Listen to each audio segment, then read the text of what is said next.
Hello friends, welcome to trading Hunar. आज हम इस वीडियो में पाइथ्रोस्की स्कोर के बारे में जानेंगे। क्या होता है पाइथ्रोस्की स्कोर? दरअसल ये हमें इन्वेस्टमेंट करने के लिए एक अच्छे बिजनेस की पहचान करने के काम आता है और इसके लिए 9 क्राइटेरिया यानी कि 9 मानदंड होते हैं जो पूरी तरह से डिस्क्रीट यानी कि मौलिक अवधारणा के होते हैं। और इसकी जो शुरुआत की थी, इसका जो अध्ययन किया था वो स्टैनफोर्ड के अकाउंटिंग प्रोफेसर जोसेफ पाइथ्रोस्की ने किया था और उन्होंने इस मॉडल को विकसित किया है। यहाँ पर हम कंपनी को 9 क्राइटेरिया यानी 9 मानदंडों के आधार पर 0 से 9 के बीच में स्कोर देते हैं और जिसका जितना ज्यादा स्कोर होगा वो कंपनी उतनी ज्यादा फंडामेंटल ताकत में मानी जाएगी। तो प्रत्येक मानदंड के लिए यदि वो सेटिस्फाई करता है उस क्राइटेरिया को तो उसको 1 अंक मिलेगा और यदि वो क्राइटेरिया को सेटिस्फाई नहीं करता है तो उसे 0 मिलता है। उसके बाद में हम इन सभी स्कोर को जोड़ लेते हैं, सभी अंकों को जोड़ लेते हैं और जिस कंपनी का स्कोर ऊंचा होता है उसका फंडामेंटल सबसे अच्छा माना जाता है। तो ये था एक बेसिक स्ट्रक्चर पाइथ्रोस्की स्कोर का। अब हम जानेंगे इसके बारे में और डिटेल में। तो आइए देखते हैं। जैसा कि मैंने आपको बताया था, इसके 9 क्राइटेरिया होते हैं और 9 पॉइंट्स होते हैं। लेकिन ये जो 9 क्राइटेरिया होते हैं ये 3 कैटेगरीज में होते हैं। तो इनकी जो 3 स्कोर कैटेगरीज होती हैं वो कौन कौन सी कैटेगरीज होती हैं हम देख लेते हैं। ये होती है प्रॉफिटेबिलिटी, लीवरेज और ऑपरेशनल एफिशिएंसी।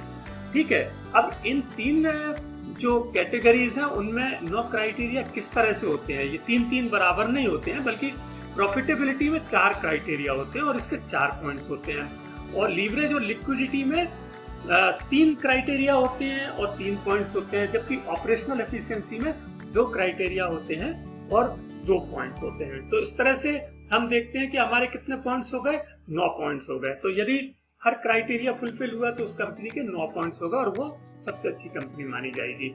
ठीक है, तो अब हम इसको बारी बारी से शुरुआत करते हैं और देखते हैं इनका डिटेल में कि कौन कौन से वो क्राइटेरिया है। तो सबसे पहले लेते हैं हम प्रॉफिटेबिलिटी को। ठीक है, तो हम प्रॉफिटेबिलिटी लेते हैं। यहाँ पर आप देखिएगा कि प्रॉफिटेबिलिटी में 4 क्राइटेरिया हैं जो आपको दिखाई दे रहे हैं। उनके 4 पॉइंट्स हैं, सभी को 1-1 पॉइंट मिलेगा यदि वो कंपनी फुलफिल करती है। तो सबसे पहला होता है पॉजिटिव नेट इनकम। ठीक है, पॉजिटिव नेट इनकम का मतलब है कि जो टोटल रेवेन्यू आई है उसमें से टोटल एक्सपेंसेस आप घटा दीजिए तो जो भी अमाउंट बचेगा वो पॉजिटिव होना चाहिए। और कुछ लोग इसको क्या करते हैं कि पिछले साल के जो नेट इनकम आई है पिछले साल से उससे ज्यादा होना चाहिए, तो वो ज्यादा और भी अच्छा होता है। तो ये था पहला क्राइटेरिया। अब हम देखते हैं दूसरा क्राइटेरिया क्या है। पॉजिटिव रिटर्न ऑन एसेट, यानी कि जो एसेट है उनके ऊपर एक जो रिटर्न है वो पॉजिटिव होना चाहिए। तो ये दरअसल क्या होता है कि ये कंपनी की मैनेजमेंट पावर को दर्शाता है कि उन्होंने जो एसेट्स हैं उनको कितने अच्छे तरह से यूज किया है प्रॉफिट को जनरेट करने के लिए। तो जनरली जो रिटर्न ऑन एसेट्स कैसे कैलकुलेट किया जाता है, वो नेट इनकम तो हम जो एवरेज टोटल एसेट्स होते हैं साल भर के उनसे डिवाइड कर देते हैं, तो हमारा पॉजिटिव रिटर्न ऑन एसेट्स आ जाता है। इसके बाद में जो तीसरा क्राइटेरिया है वो है पॉजिटिव ऑपरेटिंग कैश फ्लो। अब कैश फ्लो तो आप जानते हैं कि जो पैसा आता है और जो पैसा जाता है वो ऑपरेटिंग कैश फ्लो हो गया। लेकिन जो ऑपरेटिंग कैश फ्लो होता है उससे ये पता चलता है हमको कि जो कंपनी के जो लिक्विड एसेट्स हैं वो बढ़ रहे हैं कि नहीं बढ़ रहे हैं। यदि किसी कंपनी का पॉजिटिव कैश फ्लो है मतलब उसका जो लिक्विड एसेट्स है वो बढ़ रहे हैं और इससे इस कंपनी की जो ऋण चुकाने की क्षमता है या उसको री इन्वेस्ट करने की क्षमता है, बिजनेस को बढ़ाने की क्षमता है, या शेयर होल्डर्स को डिविडेंड देने की, या अपने रिजर्व को बढ़ाने की है, या एक्सपेंसेस को पे आउट करने की है, और या फिर यह है कि कभी खराब परिस्थिति आ जाती है तो उस कंपनी को चलाने की हो, जैसे कि अभी कोविड-19 में। तो अभी जो कंपनी का पॉजिटिव कैश फ्लो रहा होगा पिछले कुछ सालों में, तो डेफिनेटली उस कंपनी को कोई फर्क नहीं पड़ेगी क्योंकि उनके पास में वो अपनी स्ट्रेंथ बनी हुई है और वो उसका खराब समय में यूज कर सकते हैं। तो ये था तीसरा criteria, positive operating cash flow. तो इन सभी के एक पॉइंट्स मिलते चले जा रहे हैं यदि वो क्राइटेरिया फुलफिल कर रहे हैं। मैं इसको जो मैं ये अभी वीडियो बना रहा हूँ इसके साथ में मैं आपको कई सारी कंपनियों के इनका मैं एक प्रैक्टिकल दूंगा और मैं कई सारी कंपनियों का स्कोरिंग करूंगा पाइथ्रोस की स्कोर पर। वो आप अलग अलग वीडियोस में देखेंगे और उनको कैसे किया जाता है वो आप देखेंगे। ठीक है, तो हम इसके बाद में चौथे क्राइटेरिया पर आते हैं। चौथा क्राइटेरिया है cash flow from operations greater than net income, यानी कि जो कैश फ्लो फ्रॉम ऑपरेशंस है वो नेट इनकम से ज्यादा होना चाहिए।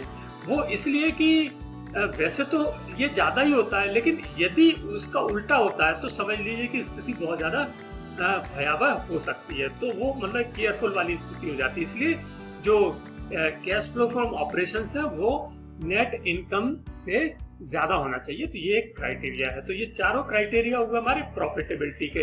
अब जाते हैं हम अपने दूसरी कैटेगरी में जो कि है लीवरेज की कैटेगरी।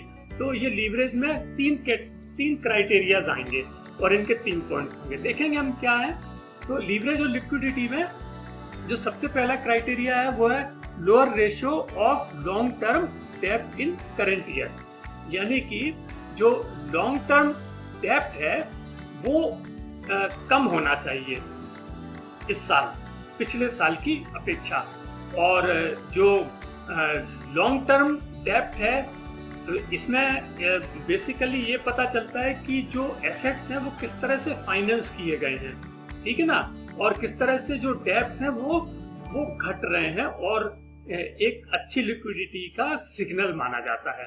तो ये था पहला क्राइटेरिया लीवरेज और लिक्विडिटी का। दूसरा क्राइटेरिया है higher current ratio in current year, यानी कि जो करंट रेशियो होता है वो ज्यादा होना चाहिए पिछले साल की अपेक्षा। और इससे हमें ये पता चलता है कि जो कंपनी की जो शॉर्ट टर्म लायबिलिटीज हैं उनको वो कितने अच्छी तरह से चुका सकती है यदि उनका शॉर्ट टर्म एसेट्स ज्यादा है, क्योंकि करंट रेशियो का मतलब होता है short term current assets divided by short term current liabilities. तो ये ज्यादा होना चाहिए पिछले साल की अपेक्षा। तो ये माना जाएगा कि कंपनी एक ग्रोथ किया और फंडामेंटली मानी जाएगी, तो उसको 1 पॉइंट मिलेगा। इसके अलावा अब हमारा जो अंतिम है लीवरेज में तीसरा क्राइटेरिया वो है लैक ऑफ शेयर डाइल्यूशन। इसका मतलब ये है कि किसी भी नए तरह के शेयर इशू नहीं होना चाहिए और कंपनी को यदि वो नए शेयर इशू करता है तो यहाँ पर वो इसको 0 पॉइंट मिलेगा। और यदि वो नए शेयर इशू नहीं करती है तो इससे ये पता चलता है कि प्रोमोटर्स का जो है ना अपनी कंपनी की ग्रोथ में बहुत ज्यादा विश्वास है। तो ये एक बहुत बड़ा क्राइटेरिया होता है। अब हम देखते हैं अपना तीसरी कैटेगरी जो कि ऑपरेशनल एफिशिएंसी, और इसमें की है हमारे 2 क्राइटेरिया।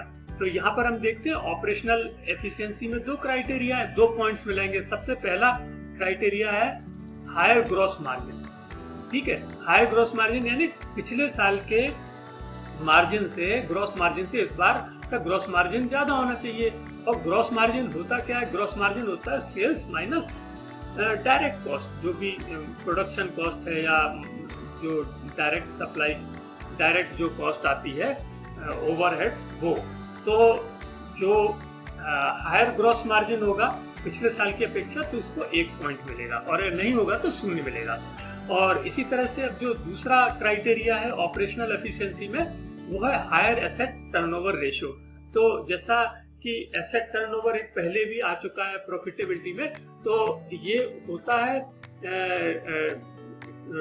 जो एसेट टर्नओवर है, मतलब जो कितना टोटल एसेट टर्नओवर आ रहा है इस साल का वो पिछले साल के एसेट टर्नओवर रेशियो से ज्यादा होना चाहिए, यानी कि ये पॉजिटिव होना चाहिए। ठीक है, इससे हमें ये पता चलता है कि कंपनी ने कितनी एफिशिएंटली अपने पिछले साल की अपेक्षा कितना और ज्यादा एफिशिएंसी कंपनी अपने एसेट्स को यूज करने के लिए लाई है। तो ये अभी आपने देखे ये सारे जो क्राइटेरियाज थे, हमने अपने तीनों पॉइंट्स को ले लिया, तीनों कैटेगरीज को ले लिया है। तो आपको ये वीडियो फ्रेंड्स कैसा लगा? यदि आपको वीडियो अच्छा लगा हो तो इसे लाइक कीजिएगा और शेयर कीजिए। और यदि आपने अब तक हमारे चैनल को सब्सक्राइब नहीं किया है तो प्लीज हमारे चैनल को सब्सक्राइब कीजिएगा और बेल आइकन को प्रेस कीजिए।